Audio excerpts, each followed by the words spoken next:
12 மணி நேரத்திற்கும் மேலாக பணி, சரிவர சம்பளம் தராதது, புதிய மென்பொருள்களை கொண்டு ஓட்டுநர்களின் உழைப்பை சுரண்டுவது என தனியார் கால் டாக்ஸி நிறுவனங்கள் மீது புகார் தெரிவித்துள்ளனர்.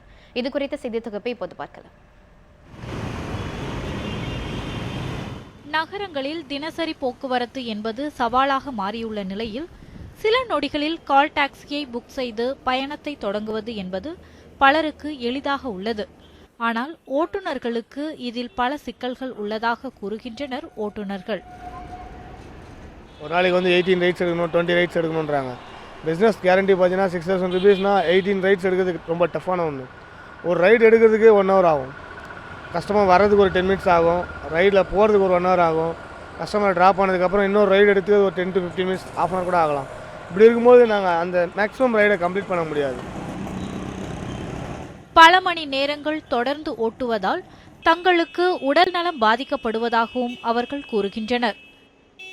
உடல் பாதிப்பு மட்டும் ஹெல்த்து ரொம்ப உடம்பு டல்லாகிடுது மேடம். பேக் பெயின் வருது. அதே மாதிரி கண் இது ரொம்ப வலிக்குது. தலை பெயின் வருது. இது மட்டுமல்லாமல் வாடிக்கையாளர்கள் டாக்ஸியை புக் செய்துவிட்டு பின் ஓட்டுநர் தாமதமாக வருவதாக மென்பொருளில் பதிவிட்டால் அன்றைய தினத்திற்கான எந்தவித சலுகைகளும் அவர்களுக்கு கிடைக்காது என்று கூறுகின்றனர். நம்ம 15 பிக்கப் இடையினா கஷ்டப்பட்டு ஓட்டியாச்சுன்னா நாளைக்கு போய் கேட்டால் என்ன சொல்கிறாங்கன்னா, கஸ்டமர் கம்ப்ளைண்ட்டு, நீ ஒரு பிக்கப்பை கேன்சல் பண்ணிவிட, ஸ்டார் ரேட்டிங் குறைஞ்சி போச்சு, நான் உனக்கு காசு தர முடியாது, நீ எங்கே வேணாலும் போய் கம்ப்ளைண்ட் பண்ணிக்கோ, இந்த மாதிரி ஒரு பிரச்சனை. அதனால் நாங்கள் அவங்கள்ட்ட கேட்குறது என்னன்னா, இந்த ஸ்டார் ரேட்டிங் இருக்கக்கூடாது. மேலும் பணி நேரத்தில் ஓட்டுநருக்கு உரிய பாதுகாப்பு இல்லை என்றும் கூறுகின்றனர் ஓட்டுநர்கள்.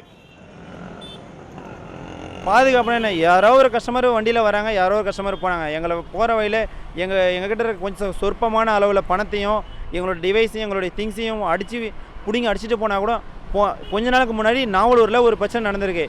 ஒரு டிரைவர் வண்டியை ஓரமாண்டி பாடி நின்று இருந்திருக்காரு.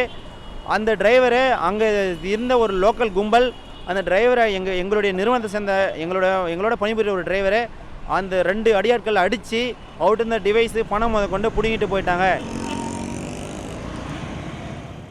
ஆட்டோவிற்கு 1.8 கிலோமீட்டருக்கு 25 ரூபாய் என குறைந்தபட்ச கட்டணமாக நிர்ணயிக்கப்பட்டுள்ளது. ஆனால் கார்களுக்கு 1 கிலோமீட்டருக்கு 6 ரூபாய் என நிர்ணயித்து தங்கள் லாபத்தை பெருக்குவதற்காக ஓட்டுநர்களை சுரண்டுவதாக அவர்கள் தெரிவிக்கின்றனர். ஓலா பார்த்தீங்கன்னா கிட்டத்தட்ட ஆல் ஓவர் இந்தியாவில் அபவ் 4 lakhs வெஹிக்கிள்ஸ் வச்சுருக்கிறதா ரொம்ப சந்தோஷமாக சொல்லிக்கிறாங்க.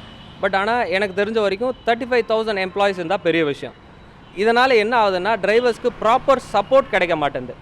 இந்த சப்போர்ட் கிடைக்கிறது என்னன்னா, கால்ஸ், அதாவது கஸ்டமர் கம்ப்ளைண்ட்டோ இல்லை டிரைவருக்கு ஒரு ப்ராப்ளமோ கால் பண்ணான்னா அந்த ஏஜென்ட் காலை எவ்வளோ சீக்கிரம் காலை க்ளோஸ் பண்ணணுன்றதில் தான் அந்த ஏஜென்ட் இருக்கிறாரே தவிர டிரைவர்ஸோட ப்ராப்ளம் என்னன்றதை ரெக்டிஃபை பண்ணுறதே இல்லை. இது குறித்து தனியார் கால் டாக்ஸி நிறுவனங்களை பல தடவை தொடர்பு கொள்ள முயற்சித்த போதும் அவர்கள் பதிலளிக்க மறுத்துவிட்டனர்.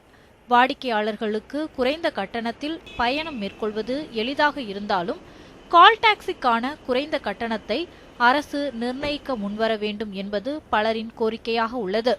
சாரதா, நியூஸ் 7 தமிழ், சென்னை.